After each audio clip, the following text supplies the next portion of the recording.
376 people, on a ship, in a harbor. They could see the city, they could see the docks, they could see people walking the streets of Vancouver on a summer morning in 1914. They had been on that ship for 2 months.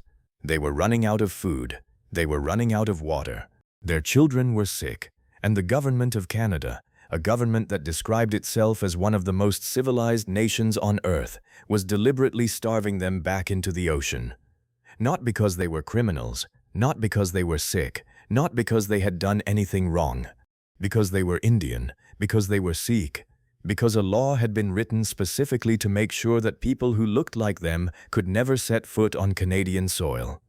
And because Canada in 1914 had decided that some human beings simply did not qualify. Her name was Harnum Kaur.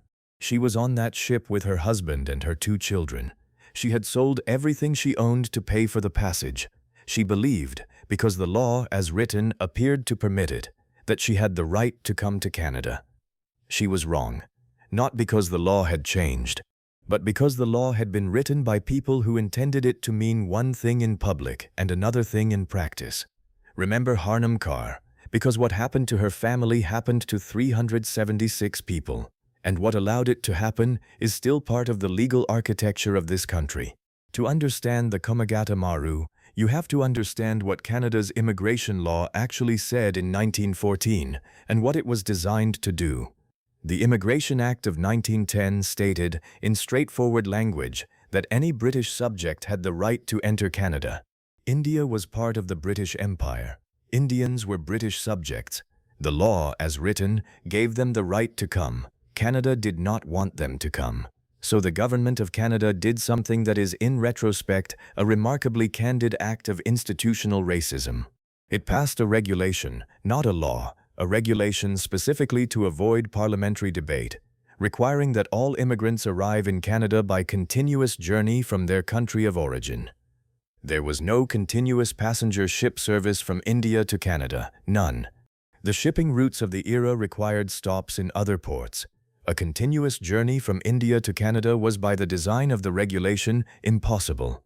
The regulation did not mention India, it did not mention race. It was written in the neutral language of travel logistics. But it was designed, specifically, deliberately, with full knowledge of its effect, to make Indian immigration to Canada legally impossible, while appearing to make it merely logistically difficult. This is the architecture of the Komagata Maru story. Not a mob, not a riot, not individual prejudice. A law, carefully constructed, legally dressed, deliberately targeted, that said one thing and meant another. The Komagata Maru was a Japanese steamship chartered by a Sikh entrepreneur named Gurdit Singh. Singh had read the regulations carefully. He believed, correctly as a matter of legal interpretation, that chartering a ship directly from India to Canada satisfied the continuous journey requirement. No intermediate stops. One vessel, one journey. He chartered the Komagata Maru in Hong Kong, picked up passengers in Hong Kong, Shanghai, and Yokohama, all British subjects, all with legal documentation, all with the money required by Canadian immigration law, and sailed for Vancouver. 376 passengers, 340 Sikhs, 24 Muslims, 12 Hindus, men, women, children, people who had sold property, borrowed money, made the enormous financial commitment that a transoceanic passage required, because they believed, because the law appeared to guarantee, that Canada would receive them. The Komagata Maru arrived in Vancouver Harbour on May 23, 1914. It was not allowed to dock.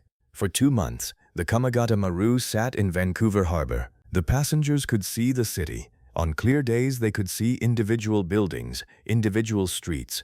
Vancouver was close enough to be visible and completely inaccessible.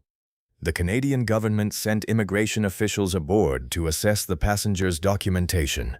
The documentation was in order. The passengers were British subjects. The money requirements were met. The continuous journey requirement was, by Singh's interpretation, satisfied. The government disagreed. It applied the continuous journey regulation in the most restrictive possible interpretation, ruling that the stops to pick up passengers in Hong Kong and Japan broke the continuity of the journey, even though the ship itself had not changed. This interpretation was legally contestable. Singh and the passengers challenged it. They hired a Canadian lawyer. They filed legal proceedings. The case went to the British Columbia Court of Appeal. They lost. The court ruled in the government's favor. And while the legal proceedings were underway, the government took a further step that removed any remaining ambiguity about what this situation was actually about. It cut off the food supply. The Canadian government's decision to restrict food and water supply to the Komagata Maru is documented in government correspondence from the period. It was not accidental. It was not a logistical oversight. It was a deliberate strategy to make conditions on the ship sufficiently unbearable that the passengers would agree to leave without forcing the government to engage in the kind of forcible expulsion that might attract unfavorable attention in the British press. The passengers refused to leave. They had sold everything to be on that ship. They had nowhere to go back to.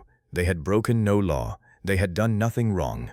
And they understood, clearly, correctly, that if they accepted the government's position and sailed away, they were accepting the proposition that British subjects of Indian origin did not have the same rights as British subjects of European origin. They were not wrong about that. That was exactly the proposition. The government sent a vessel, the HMCS Rainbow, a Canadian naval ship, to escort the Komagata Maru out of the harbor. There was a confrontation. The passengers resisted with whatever they had: coal, pieces of metal, anything that could be thrown. The Rainbow withdrew. But the food was running out.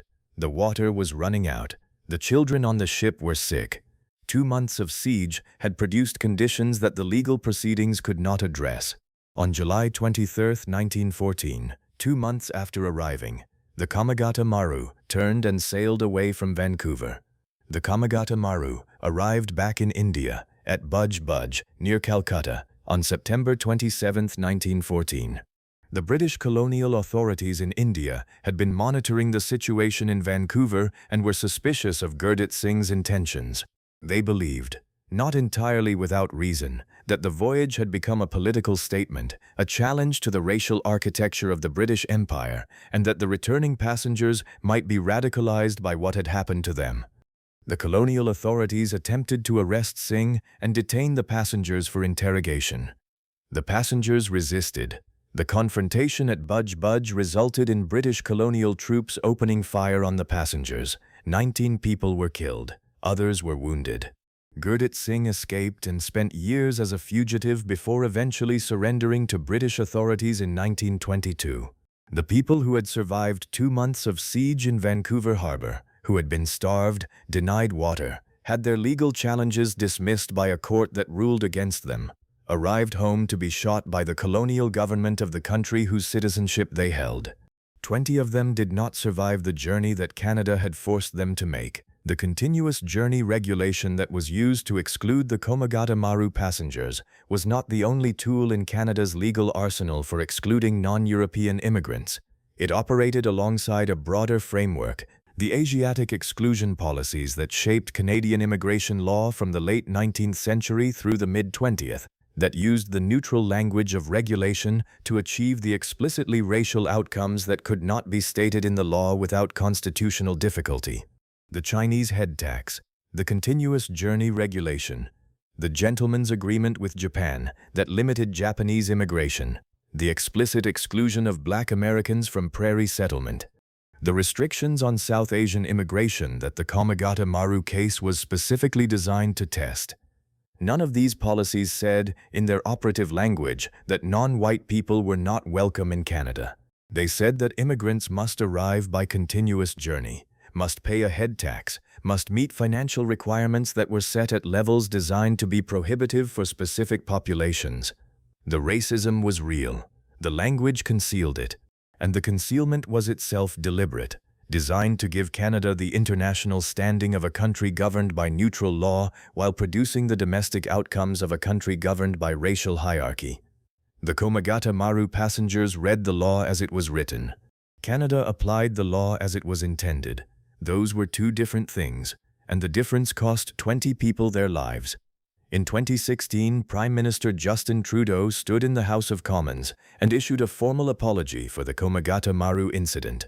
The apology acknowledged that the passengers had been turned away on the basis of discriminatory laws, It acknowledged that the continuous journey regulation had been designed to exclude people on racial grounds. It acknowledged that what happened was wrong. Gurdit Singh had died in 1954.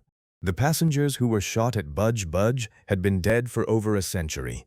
Harnam Kaur, the woman who had sold everything to board that ship, who had watched Vancouver from the deck for 2 months with her sick children, who had sailed away and arrived home to gunfire, she was gone. The apology was received by the Sikh Canadian community with a mixture of gratitude and something more complicated. Gratitude that it had been said, and the recognition that it had taken 102 years to say it. 102 years. While the descendants of the Komagata Maru passengers lived in Canada, because many South Asian Canadians did eventually come through later changes to immigration law, knowing that their grandparents or great-grandparents had been turned away at the harbor, had been starved on a ship within sight of the city, had sailed home to be shot.